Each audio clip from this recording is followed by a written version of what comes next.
함께 나눌 오늘의 말씀 갈라디아서 6장 7절, 누가복음 16장 10절, 마태복음 6장 6절입니다. 갈라디아서 6장 7절, 누가복음 16장 10절, 마태복음 6장 6절. 가정에서 예배하시는 분들도 같이 갈라디아서 6장 7절, 누가복음 16장 10절, 마태복음 6장 6절입니다. 갈라디아서 6장 7절부터 제가 주소를 대면 여러분들이 합독하는 그렇게 봉독하도록 하겠습니다. 갈라디아서 6장 7절, 스스로 속이지 말라. 하나님은 업신여김을 받지 아니하시나니 사람이 무엇으로 심든지 그대로 거두리라. 누가복음 16장 10절, 지극히 작은 것에 충성된 자는 큰 것에도 충성되고 지극히 작은 것에 불의한 자는 큰 것에도 불의하니라. 마태복음 6장 6절. 너는 기도할 때에 내 골방에 들어가 문을 닫고 은밀한 중에 계신 내 아버지께 기도하라. 은밀한 중에 보시는 내 아버지께서 갚으시리라. 아멘. 그것이 무엇이든 거기엔 원인이 있습니다. 갈라디아서 6장 7절이 말씀합니다. 스스로 속이지 말라. 하나님은 업신여김을 받지 아니하시나니 사람이 무엇으로 심든지 그대로 거두리라. 코로나19 바이러스도 원인이 있을 것입니다. 그것을 찾아서 처방해야 합니다. 그러면 이 전염병의 원인이 뭡니까? 지난주에 두 가지를 말씀드렸는데, 하나님을 거역하고 행하는 교만한 죄와 말세의 징조입니다. 마지막 때가 가까웠다는 것이고 또 우리가 죄악 가운데 행하고 있었다는 것입니다. 인간이 만든 환경의 문제도 사실은 하나님을 거역하는 교만의 문제입니다. 살기 위한 개발이 오히려 더 큰 문제를 불러오고 있죠. 이제 일이 이렇게 벌어졌는데 그러면 이것에 대한 해결책은 무엇입니까? 회개하고 주님께로 온전히 돌아오는 것입니다. 그러면 삽니다. 인간의 노력만으로 얼마든지 잘 살 수 있다는 생각이 교만입니다. 사사기를 보면 극한 고통을 당하는 이스라엘이 회개함을 통해서 다시 회복되는 것을 보게 되는데, 우리도 하나님 앞에서 회개함을 통해서 회복의 은혜를 누려야 합니다. 사람들이 잘 모를 수 있습니다. 우리가 무슨 죄가 있느냐? 회개하다 보면 알게 됩니다. 회개 기도를 하다 보면 성령께서 오셔서 우리를 비춰주시고 그 비춰준 성령의 빛 아래서 우리의 죄를 온전히 발견하게 됩니다. 지금 이 공간에도 아무것도 보이지 않지만 빛이 찬란하게 들어오면 먼지가 가득하게 떠다니는 것이 보이게 될 것처럼 성령의 빛이 우리의 영혼에 강력하게 비춰오면 우리가 은밀하게 감춰둔 죄까지 다 드러나게 되어 있습니다. 성령 충만하지 않은 사람들의 말들을 들어보면 내가 무슨 죄가 있느냐고 다 말합니다.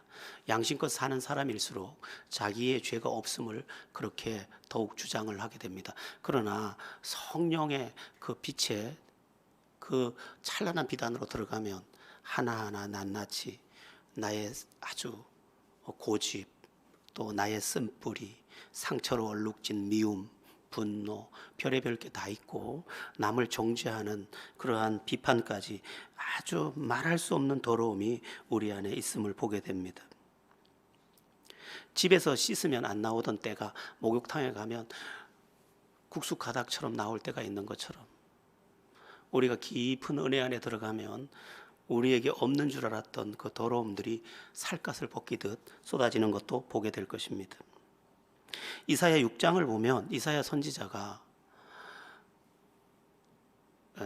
성전에 들어갔다가 높이 들린 보좌에 앉은 하나님을 만나게 됩니다. 그 하나님을 만나고 난 이후에 내가 죄 중에 하나님을 배웠음이라 하고 내가 죽게 되었다, 그렇게 말하는 것을 보게 됩니다. 이사야 선지자가 어떤 사람입니까? 하나님께 부름받은 하나님의 사람입니다. 그런데 그가 하나님의 찬란한 영광의 빛 앞에 도착하고 보니까 내가 죽을 죄인이더라는 것입니다.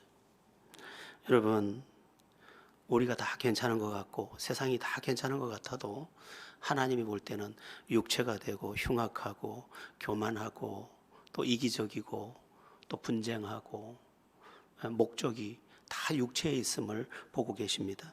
우리는 하나님 앞에 회개함으로 이 어려운 난제들을 풀어나갈 수 있어야 할 것입니다. 중요한 것은 어떤 문제든 타인의 탓을 해서는 안 된다는 것입니다. 이 탓 저 탓은 우리에게 회복의 은혜를 주지 않습니다. 우리의 가정에서도 부부간의 싸움이 끝나지 않는 것은 너의 탓을 멈추지 않기 때문입니다. 우리가 회복되는 길은 너의 탓을 멈추고 나에게서의 문제를 찾아서 회개하고 또 사과하는 데서 회복을 경험할 수 있습니다. 중국 탓도 그만하고 신천지 탓도 그만하고 우리가 하나님 앞에 온전했는지 다시 한번 살피는 것이 매우 중요하다는 것입니다. 너에게서 원인을 찾는 순간 아무런 답도 얻지 못할 것입니다. 제가 잘 아는 장로님이 계십니다. 오래도록 저와 교제했고 지금도 교제하고 계신 정말 30년 지기 신앙의 동지죠. 그분이 집사님 시절에 제가 만났는데 그 부인 되시는 분이 다단계 형태의 화장품 사업을 하다가 완전히 망해서 집을 다 날리고 그만 그냥 부채에 시달리게 되었습니다. 그때 남편은 초등학교 교사셨는데 집에 돌아와 보니까 빚쟁이는 집 앞에 서 있고 그 집도 전부 차압이 붙어서 다 남의 집이 돼 있는 그러한 상황이었습니다. 그런데 그 남편 되는 집사님이 집을 다 날린 아내에게 단 얼굴도 찌푸리지 않고 하는 말이 얼마나 힘들었냐. 그러고는 집에 더 이상 머물 수 없으니까 그를 데리고 학교 기숙사로 가서 따뜻한 데 누이고 기도해 주고 그리고 이 환난이 우리에게 더 새로운 기회가 될 것이라고 하면서 매일 밤 하루도 빼지 않고 매일 밤 예배당에 나와서 회개하며 하나님 우리가 잘못한 것이 뭡니까? 우리가 깨달아야 할 것이 뭡니까? 그렇게 기도하셨습니다. 그리고 얼마 되지 않아서 이제 본래의 고향이 원주셨는데 그쪽으로 학교도 열리고 집도 열리고 하면서 그 당시 제일 그 좋은 아파트가 현대 아파트였는데 그쪽도 문이 열려서 그쪽으로 이사를 가는 회복의 모습을 본 적이 있습니다. 참 지금까지도 어떻게 집이 다 팔려 나가고 경매에 넘어가고 부채도 자기한테 산더미처럼 왔는데 아내 탓을 조금도 하지 않고 어떻게 그를 품고 자기가 회개할 게 무엇인지 찾아서 회개함으로 회복의 은혜를 누렸을까? 지금도 참 정말 대단한 분이구나 그렇게 생각을 합니다. 여러분 남의 가슴을 치고 회복될 길은 없습니다. 내 가슴을 치면 회복의 길이 있습니다. 그것도 하나님 앞에서 내 가슴을 치는 사람, 그는 얼마 지나지 않아서 회복의 은혜를 누릴 것입니다. 6.25 사변은 우리나라에 아주 극한 치명타를 안겼습니다. 별로 좋지도 않던 건물들이 다 불타고 사람들은 이 난리통에 갈 바를 알지 못했습니다. 그런데 피난을 온 저 평양서부터 내려온 분들도 있었고 피난을 온 목사님들이 저기 초량동에 있는 초량교회에 모여서 기도회를 시작했는데 금식 기도회를 시작했습니다. 그것도 회개의 금식 기도를 했습니다. 하나님, 우리가 하나님 앞에 범죄한 것이 무엇입니까? 그렇게 릴레이 금식을 하면서 계속해서 기도했습니다. 하나님께서 은혜를 베푸셔서 역사상 상륙작전에 한 번도 성공한 예가 없는 그 인천 상륙작전을 메가드를 통해서 성공하게 하고 서울을 수복하게 하고 다시 북진하게 하면서 나라를 회복시켜 주셨습니다. 우리에게 지금 필요한 것은 회개입니다. 특히 교회가 회개해야 합니다. 왜냐하면 빛과 소금의 역할을 제대로 못했을 수 있기 때문입니다. 뭐 중국의 탓이라면 왜 중국을 치시지 우리나라까지 와서 이렇게 어려움을 겪게 할 것입니까? 하나님은 막아주실 수 있잖아요. 그런데 우리에게도 회개할 것이 있다는 것입니다. 요나서를 보면 요나가 하나님이 주신 사명을 피해서 니느웨로 가지 않고 다시스로 가다가 풍랑을 만나고 배에 버림을 받는 것을 보게 됩니다. 하나님이 주신 사명을 버렸더니 하나님께서 요나를 바다에 버려버리셨습니다. 교회가 사명을 잃어버리니까 하나님께서 우리를 지금 바다에 던지고 있는 것입니다. 정상적인 예배를 할 수 없고 또한 예배를 해야 하느냐 하지 말아야 하느냐 별의별 문제들이 지금 심각하게 대두되고 있습니다. 어떤 경우든 남의 탓은 그만하고 이제 우리가 모여서 회개하고 이 나라 이 민족을 위해서 기도하고 교회가 등불이 꺼지지 않도록 주 앞에 엎드려야 할 것입니다. 질병이 사방으로 번지고 있는 지금 우리가 우리 자신을 지키는 일도 매우 중요합니다. 어떻게 해야 합니까? 이 코로나19 예방 수칙과 그 모든 매뉴얼을 보면 영적으로 우리가 접근할 수 있는 게 굉장히 많습니다. 코로나19 예방 수칙이 뭐죠? 크게 세 가지입니다. 뭐죠? 마스크 착용, 손 씻기, 외출 자제, 세 가지입니다. 어떤 사람은 자가 격리되었는데 자가 격리된 상태에서도 마스크를 쓰고 가족들을 대하고 항상 손을 씻고 문고리에도 소독을 하고 그렇게 지냈는데 나중에 확진자가 됐지만 가족들 가운데 단 한 사람도 확진자가 나오지 않도록 가정을 지켰던 것을 보게 됩니다. 작은 마스크 하나 그리고 작은 손 씻기 약간의 절제로 외출 금지한 것 그게 이 전염병을 막더라는 것입니다. 이것은 영적으로 매우 중요한 의미가 있고 인생에 대한 매우 중요한 깨우침이 있는 부분입니다. 여러분, 큰 것이 나를 지키는 게 아닙니다. 작은 것이 나를 지킵니다. 역으로 해석하면 큰 잘못이 나를 불행하게 만드는 게 아닙니다. 작은 실수와 작은 잘못이 우리를 불행하게 합니다. 조금 전에 읽어드린 누가복음 16장 10절을 우리 다시 한번 읽어보겠습니다. 누가복음 16장 10절입니다. 시작. 지극히 작은 것에 충성된 자는 큰 것에도 충성되고 지극히 작은 것에 불의한 자는 큰 것에도 불의하니라. 아멘. 예, 영적으로 보았을 때도 마찬가지라는 거예요. 작은 일을 소홀히 하는 사람은 큰 것을 할 수 없는 사람이라는 것입니다. 이것은 언제나 통용되는 진리입니다.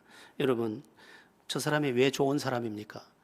큰 게 좋은 게 아닙니다. 마음 하나 쓰는 거 보니까 좋은 사람이에요. 생각하는 거 하나 보니까 좋은 사람이에요. 태도를 보니까 좋은 사람이에요. 별 대단한 게 아니에요. 우리는 엄청난 것을 잘해야 잘하는 것으로 여기지만 아주 사소해 보이는 거. 저 사람이 왜 좋은 사람이에요? 인사를 잘해. 저 사람이 왜 좋은 사람이에요? 항상 겸손해. 그 작은 것이 인생을 바꿔. 저 사람이 왜 저렇게 귀해? 항상 진실해요. 큰 것이 인생을 바꾸는 게 아닙니다. 지난 수요일인가 조금 말씀드렸었는데 한국유리 창업자인 최태섭 장로님의 이야기 가운데 그런 일화가 있습니다. 6.25 때 피난을 내려오는 와중에 빌린 돈이 있었답니다. 그러니까 전쟁통에 빌린 돈이니까 서류도 없어지고 또 빌린 저 상대방의 걔도 뭐 서류도 남아 있지 않고 그런데 이 최태섭 장로님이 어떻게 하셨느냐? 시편 24편 4절에 거짓 맹세하지 말라는 말씀을 기억하고 기어이 찾아가서 그 돈을 갚았더랍니다. 그런데 나중에 이 최태섭 장로님이 부산에 내려오셔서 원양어업을 하게 됐는데 돈이 필요해서 대출을 내려갔더니 담보 조건이 되지 않아서 대출을 해줄 수 없다고 하더랍니다. 그런데 그 옆에 있던 직원 하나가 하는 말이 저분은 갚지 않아도 되는 상황에서도 찾아가서 약속대로 돈을 갚은 분입니다. 이렇게 말해 주어서 은행으로부터 무담보로 대출을 제공받고 그것을 통해 원양어업을 했고 원양어업을 하는 중에 마련된 자산을 가지고 한국유리를 창업했고 한국유리가 지금 이런 굴지의 기업이 되었다는 것입니다. 약속을 지키는 게 어떻게 보면 작은 것 같지만 그 약속 하나를 진실로 지켰더니 그 인생이 지켜지고 대로가 열리더라는 것입니다. 신앙적으로 말씀드려 보겠습니다. 매일 묵상, 매일 기도, 이것들이 우리를 지킵니다. 은혜를 가지고 살아가는 매일의 삶이 이후에 큰 문제를 막아버리는 것입니다. 우리 예수님께서 말씀하셨습니다. 너희에게 겨자씨 하나일 만한 믿음이 있으면 이 산더러 명하여 바다에 던지고 하면 그대로 될 것이요. 믿음이 큰 게 아닙니다. 작은 것 하나를, 그 작은 것을 사용할 수 있는 그 사람이 큰 사람이라는 것입니다. 여러분, 작은 것을 가볍게 여기지 마세요. 우주선이 발사됐는데 도중에 폭발을 했어요. 원인을 찾아봤더니 볼트 하나가 안 조여져 있더라는 거예요. 작은 것 하나, 큰 것은 크니까 잘 준비하는데 작은 것을 가볍게 여기다가 큰 일을 만나게 되더라는 것입니다. 여러분, 작은 것 같죠? 우리 매일 기도 작은 것 같죠? 매일 묵상 작은 것 같죠? 매일 하나님 앞에서 나를 돌아보는 거 작은 것 같죠? 그게 결국은 나를 지키고 내 인생의 미래를 열 충분한 재료가 된다는 것을 잊지 말아야 합니다. 여러분에게 지금 마스크, 손 씻기, 외출 절제, 이런 작은 것이 여러분의 몸을 지키게 하듯 매일 묵상, 매일 기도, 또한 나를 돌아보는 매일 성찰, 이런 것들을 통해서 여러분의 날에, 어느 날에는 인생에 아주 강한 바람이 불 때가 있습니다. 그 강한 바람이 불 때도 아무 문제도 없는 여러분의 삶이 되기를 예수의 이름으로 바랍니다. 이번 코로나19 사태에서 매우 중요한 게 면역력 이야기로 또 점치되어 있습니다. 면역력. 같은 공간에 있었는데 어떤 사람은 전염되고 어떤 사람은 전염이 되지 않았습니다. 나중에 보니까 면역력 문제라는 거예요. 면역력이 뭡니까? 외부에서 들어오는 병원균을 저항하여 물리치는 힘입니다. 그런데 건강관리가 평소에 돼 있지 않으니까 그 면역력이 약하니까 그 항체가 그것을 이기지 못하고 무너지는 것입니다. 이것도 영적으로 접근해 볼 수 있습니다. 우리 믿음이 평소에 건강하면 우리는 결코 큰일을 만나도 넘어지지 않을 것입니다. 평소. 그러니까 영적인 면역력을 평소에 길러 놓았기 때문에 어떤 시험 들을 만한 일을 만나도 시험이 안 되는 것입니다. 평소에 면역력이 약해서 신앙적으로 컬럭 하던 사람들은 그냥 어떤 바이러스가 왔을 때 감당하지 못하고 그것과 합병증이 돼서 탁 쓰러져 버리는 것입니다. 면역력이 길러지는 방법도 중요한데 육체의 면역력은 3가지로 길러지더라고요. 잘 먹는 것, 잘 자는 것, 매일 운동하는 것. 그러니까 잘 먹고 잘 자고 매일 운동하는 건데 저는 설교자니까 이것을 신앙으로 말하면 어떤 사람이 영적으로 건강하냐? 매일 말씀을 먹는 거예요. 말씀을 잘 받아 먹어. 잘 자. 주님께 맡길 줄 아는 신앙이에요. 그리고 운동, 매일 영적인 근육을 기르기 위해서 그 말씀대로 행하는 거예요. 그랬더니 나도 모르게 영적인 면역력이 딱 생겨져서 그 어떤 문제가 와도 내가 흔들림이 없어요. 코로나 사실 별거 아니에요. 제가 별거 아니라 그러면 KBS 뉴스는 뭐고 YTN 뉴스는 뭐고 이렇게 물을 수 있겠지만 그렇게 대단한 거 아닙니다. 그럼 우리가 놀란 게 더 큰 문제가 될 수도 있습니다. 다윗의 생애를 보면 다윗이 굉장히 영적 면역력이 강했던 사람인데 그렇게 사울 왕이 죽이려고 해도 낙심을 안 하잖아요. 왜냐하면 영적 면역력이 강해서 그게 낙심이 안 돼. 밤에 고민하느라고 내일 와서 죽이면 어떡하지 하고 못 자는 경우가 없어요. 그냥 자는 거예요.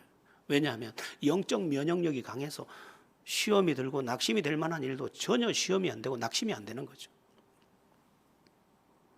그런데 다윗이 하나님의 말씀에 대한 이런 고백을 하는 것을 보게 됩니다. 금, 곧 많은 순금보다 더 사모할 것이며 꿀과 송이꿀보다 더 달도라. 뭐가? 하나님의 말씀이. 하나님의 말씀을 얼마나 좋아하는지 날마다 먹는 거예요. 날마다 찾아서 먹고 날마다 묵상으로 먹고 날마다 되새김질을 해서 먹고 말씀을 먹다 보니 말씀이 와서 자기에게 영적 면역력이 되고 건강한 체질을, 영적 체질을 만들어 주더라는 것입니다. 또한 이 다윗은 행동하는 신앙인이었고 주님 앞에 엎드릴 줄 아는 신앙인이다 보니까 영적 근력이 생겨서 그 어떤 것도 큰 일이라고 여겨지지가 않았던 것입니다. 여러분, 앞으로도 수많은 바람이 불 것입니다. 엄청난 일이 우리 앞에 닥칠 것입니다.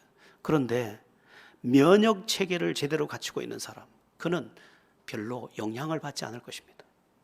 영적인 면역 체계까지 갖췄다. 그는 요동이 없을 것입니다. 우리 모두 평상시에 면역력을 길러야 합니다. 여러분, 잘 드세요. 잘 자세요. 잘 주무세요. 또 운동하세요. 그런데 우리 신앙적으로 보면 어떻게 해요? 하나님의 말씀을 잘 받아 먹으세요. 그리고 하나님께 맡기고 기도하고 맡기고 주무세요. 그리고 행동하는 신앙인 되세요. 그러면 면역력이 이제 강력해집니다. 뭐 큰 문제가 아닌 것 같아요.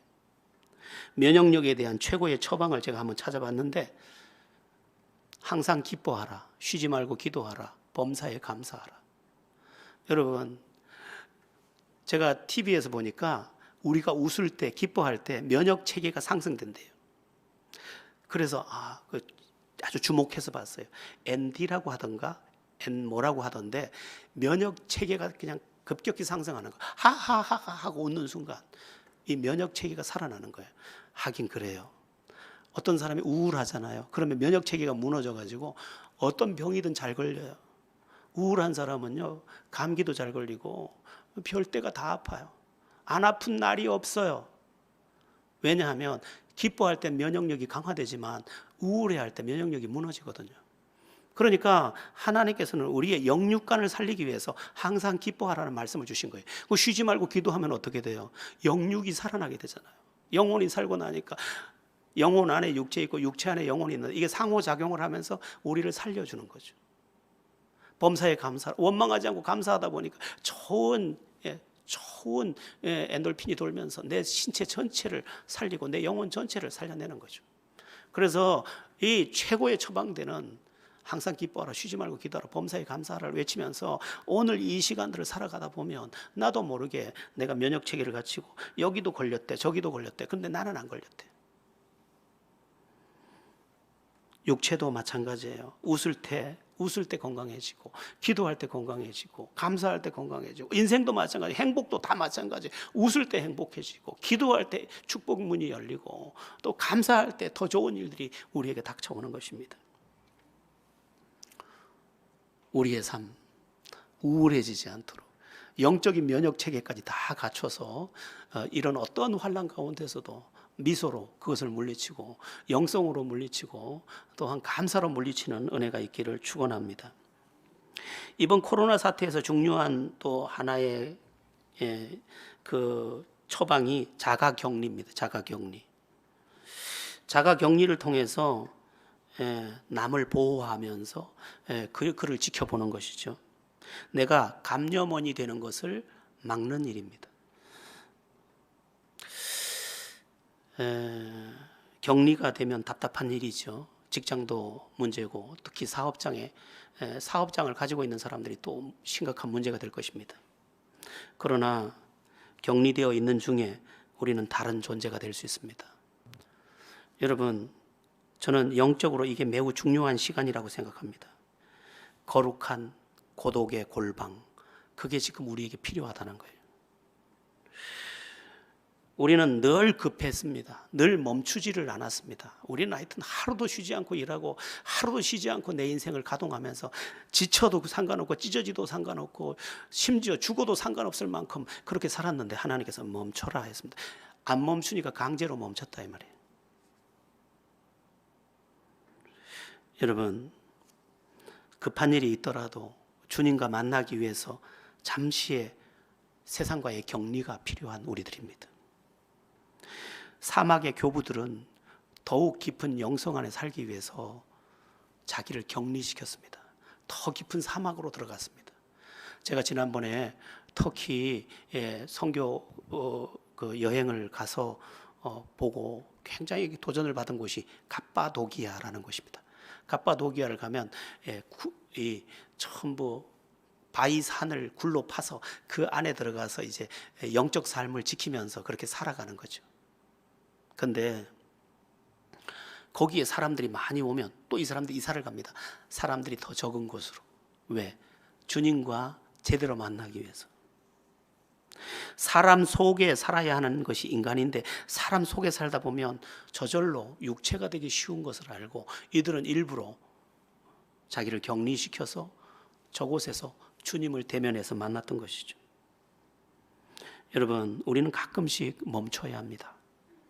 주님과의 고독한 세상과의 고독을 통해서 주님과의 뜨거운 만남을 만들어내야 되는 것이죠.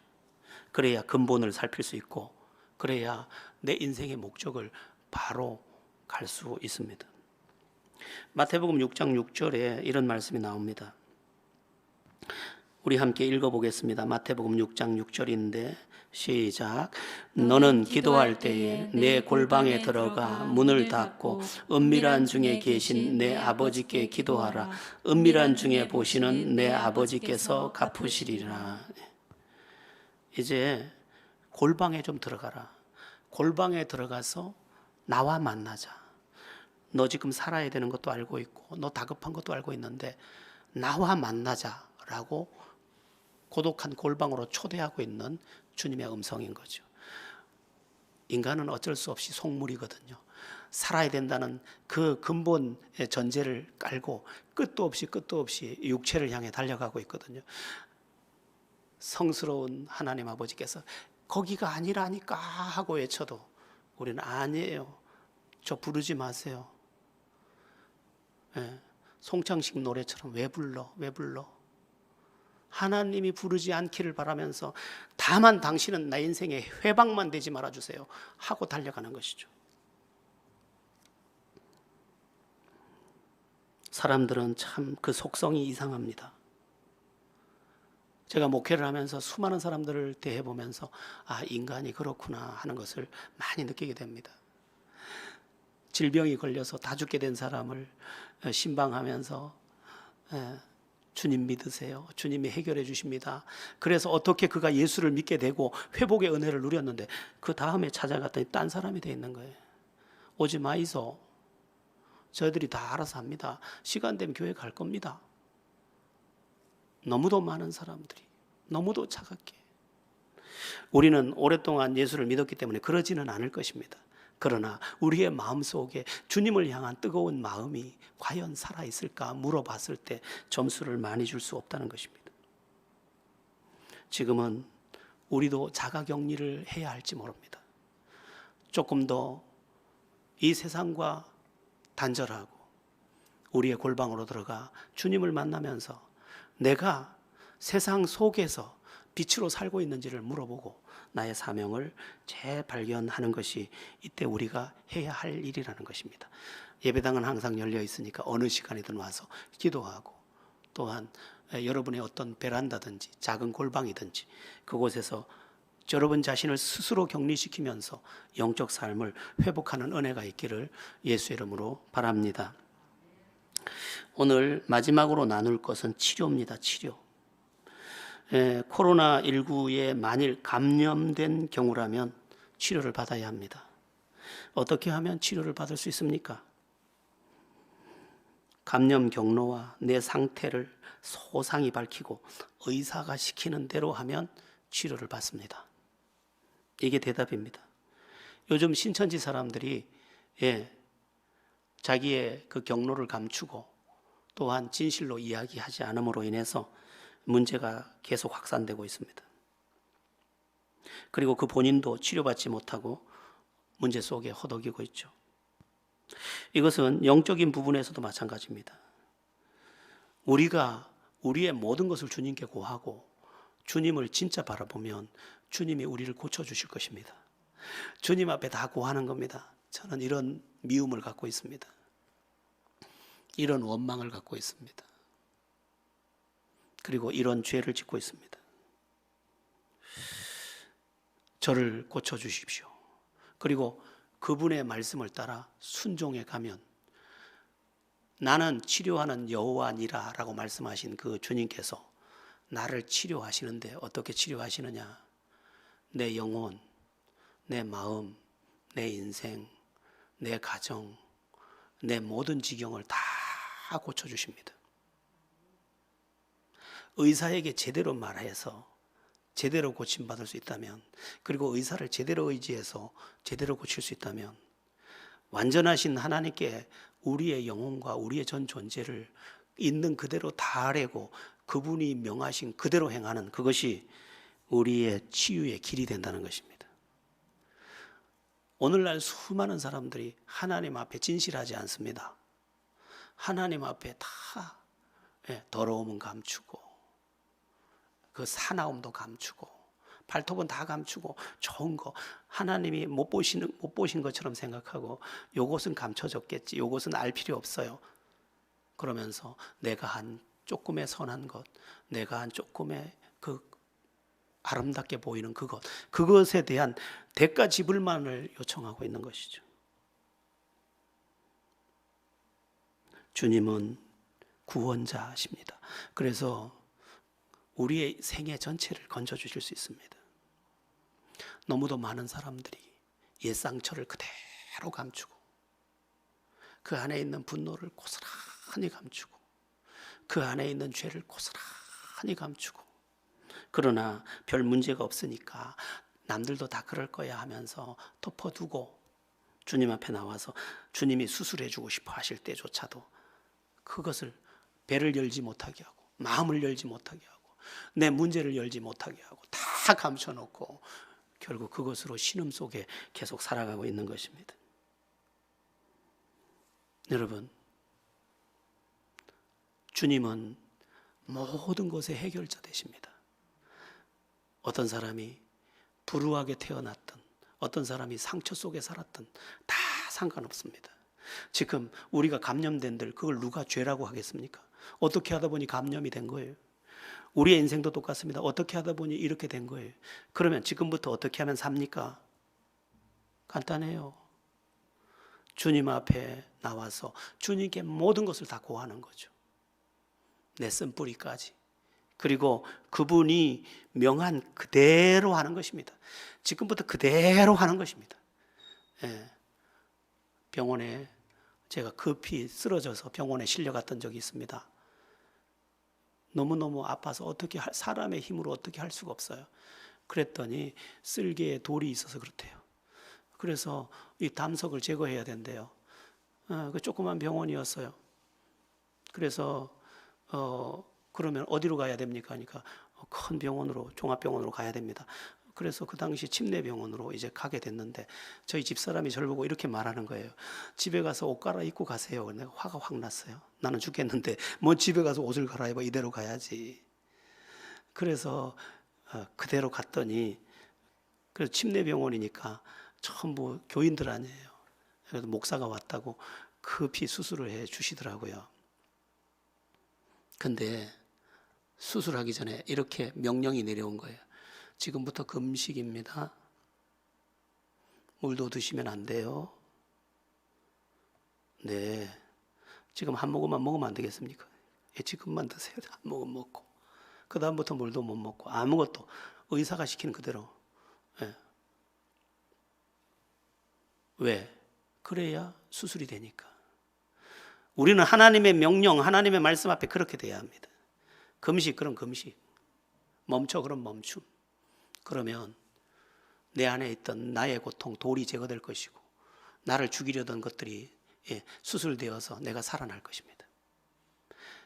하나님은 우리를 그렇게 하고 싶어 하십니다. 그런데 내가 나를 더 행복하게 할 수 있을 것처럼 착각하면서 하나님의 처방을 외면하고 하나님께 고하지도 않고 속이고 덮고, 그리고 내 욕심만 따라가느라 하나님이 주신 그 위대한 회복과 구원, 치료, 그것을 만나지 못하는 것입니다.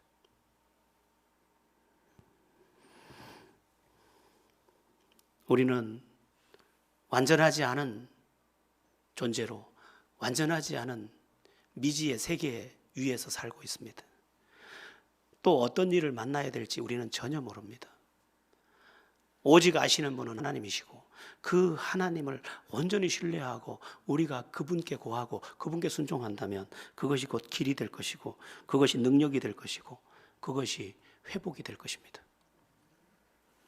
코로나19 사태로 인해서 어려움을 겪고 있는 또는 여러 가지 불안에 시달리고 있는 우리 대한민국, 그리고 정상적인 예배를 할 수 없는 이 조국 교회, 이제 어디로 가야 합니까?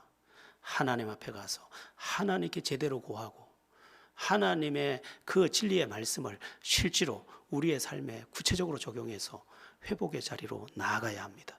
하나님이 주신 것이 진짜이기 때문에 하나님이 그렇게 회복하실 때 우리의 생애 전체는 아름다운 찬송이 될 것입니다. 한 번 아팠지만 이 아픔이 진짜를 만드는 그런 과정임을 우리는 기억해야 합니다. 결국 크고 작은 문제들, 이 문제들을 영적인 시각으로 잘 보면 이 질병 안에도 하나님의 메시지가 있는 것입니다. 우리 여기 오늘 제목처럼 코로나19 사태로 보는 영적 수칙, 이것을 잘 조화시켜서 잘 해석함으로 우리의 인생을 아프게 하는 우리가 아니라 승리로 만드는 우리가 되어야겠습니다. 우리 학생들도 지금 개학이 계속 연기되고 있고 어떻게 될지 지금 미지의 시간 앞에 있는데 우리 학생들도 더욱 하나님을 가까이 하고 하나님을 의지하는 가운데 하나님이 주시는 그 놀라운 구원, 내 영혼, 내 마음, 내 육체, 내 가정, 내 모든 앞으로의 인생, 미래까지를 다 건지실 그분을 바라보고 그분 안에서 행복을 정복하는 모두가 되기를 예수의 이름으로 축원합니다.